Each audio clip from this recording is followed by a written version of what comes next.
जहां पर national anthem का मामला आएगा हम खड़े रहेंगे। जहां पर मेरे बाजू अगर कोई खड़े होकर बोलेगा भारत माता, मैं उसकी इज्जत करूंगा। जहां पर मेरे साथ कोई खड़े होकर बोलेगा वंदे मातरम पढ़ूंगा, मैं बराबर खड़े रहूंगा। मगर अगर आप ये बोलेंगे कि नेशनल एंथम से हटके हम आपके गले पे रख देंगे, आप ये क्यों करेंगे? फ्रीडम ऑफ एक्सप्रेशन नहीं है भारत में, खत्म हो गया क्या? क्या मोदी की हुकूमत आई तो क्या किम जोंग की हुकूमत आ गई? क्या संविधान खत्म हो गया? सुधांशु जी, तारीख को पढ़ लीजिए और तारीख को पढ़ के कहिए वो जिना थे वो भाग गए पाकिस्तान को। हमको भारत से हमेशा मतलब था। और याद रखिए, जितने भारत में खबरस्तान है, कभी जाइए उन खबरस्तानों में, वो हमारी वफादारी की निशानी है। हमारे बुजुर्ग आज भी सीना तान कर वहां पर सो रहे हैं और मैं कभी भी अपनी वफादारी को किसी के सामने साबित नहीं करूंगा। भाड़ में जाए, जो करना है कर लो मुझे आप। मैं भारत का था, भारत का रहूंगा। मुझे किसी की सर्टिफिकेट की जरूरत नहीं है। ये कब तक देंगे? कि आप दुकान खोल के बैठे हैं? आप नेशनलिज्म का सर्टिफिकेट देंगे, कांग्रेस सेकुलरिज्म का देगी?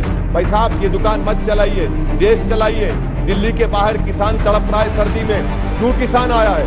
आपको हिम्मत नहीं है किसानों के मसाइल को हल करने के लिए। आप देश के किसानों को बर्बाद करना चाह रहे हैं और असदुद्दीन ओवैसी से कह रहे हैं अपनी साबित करो। मैं हरगिज नहीं साबित करूंगा, ना मुझे जरूरत है आपकी। आज जब आप कहते हैं पुराना हैदराबाद में हमें, ओल्ड हैदराबाद में हमें सर्जिकल स्ट्राइक करने की जरूरत है, आप जिन्ना से तुलना कर रहे हैं अभी भी बैठकर ओवैसी की, तो क्या हम माने कि ये पाकिस्तान का हिस्सा है, इस देश में मैंने नहीं? तो आपसे कह दिया, अगर इन्होंने कहा कि मौलाना आजाद की तरह है तो फिर वंदे मातरम सरस्वती वंदना से ऐतराज नहीं होना चाहिए। अगर ऐतराज है तो ये सबसे पहले जिन्ना ने किया। साबित कीजिए ओवैसी जी अपनी वंदे देशभक्ति, मातरम नहीं बोलूंगा। साबित कीजिए अपनी देशभक्ति। अरे मैडम, मैं जिंदगी में जब यहाँ से चला भी जाऊंगा ना, तो मेरे आने वाली 10 नस्लों को ये पूछते रहेंगे अपनी देशभक्ति साबित करो। भाड़ में जाए। मैं इन लोगों के देशभक्ति का सर्टिफिकेट लेने का मोहताज नहीं हूं। मैं जूती पर रखता हूं इनकी देशभक्ति के सर्टिफिकेट को। मैं भारत का वफादार हूं और रहूंगा इंशाअल्लाह ताला। अब रहा सवाल कि ये मुसलमान जिन्ना, सुधांशु जी ये बताइए कि क्या कितने मुसलमानों ने वोट दिया था मुस्लिम लीग को? क्या यूनिवर्सल सफरेज था जब? क्या हर कोई मुसलमान वोट दे सकता था? वोट डालने का मियार था जो जमींदार थे, जो नवाब थे, जिनके पास इतनी आमदनी का हिस्सा था। सुधांशु जी, उन्हीं लोगों ने वोट दिया और वो पाकिस्तान चले गए। ये आप क्यों नहीं बताते बार बार?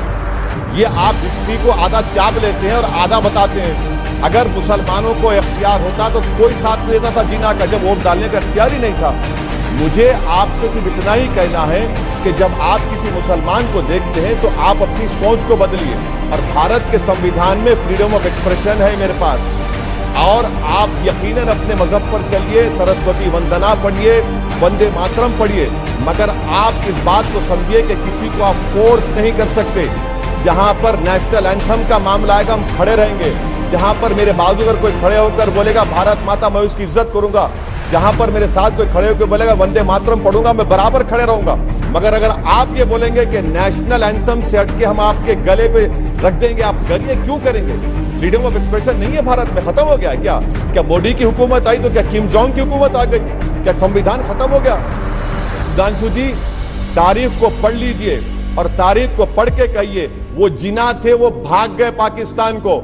हमको भारत से हमेशा मतलब था। और याद रखिए, जितने भारत में खबरस्तान है, कभी जाइए उन खबरस्तानों में, वो हमारी वफादारी की निशानी है। हमारे बुजुर्ग आज भी सीना तान कर वहां पर सो रहे हैं और मैं कभी भी अपनी वफादारी को किसी के सामने साबित नहीं करूंगा। भाड़ में जाए, जो करना है कर लो मुझे आप। मैं भारत का था, भारत का रहूंगा। मुझे किसी की सर्टिफिकेट की जरूरत नहीं है। ये कब तक देंगे? कि आप दुकान खोल के बैठे हैं? आप नेशनलिज्म का सर्टिफिकेट देंगे, कांग्रेस सेकुलरिज्म का देगी? भाई साहब, ये दुकान मत चलाइए, देश चलाइए। दिल्ली के बाहर किसान तड़प रहा है सर्दी में, क्यों किसान आया है? आपको हिम्मत नहीं है किसानों के मसाइल को हल करने के लिए। आप देश के किसानों को बर्बाद करना चाह रहे हैं और असदुद्दीन ओवैसी से कह रहे हैं अपनी साबित करो। मैं हरगिज नहीं साबित करूंगा, ना मुझे जरूरत है आपकी।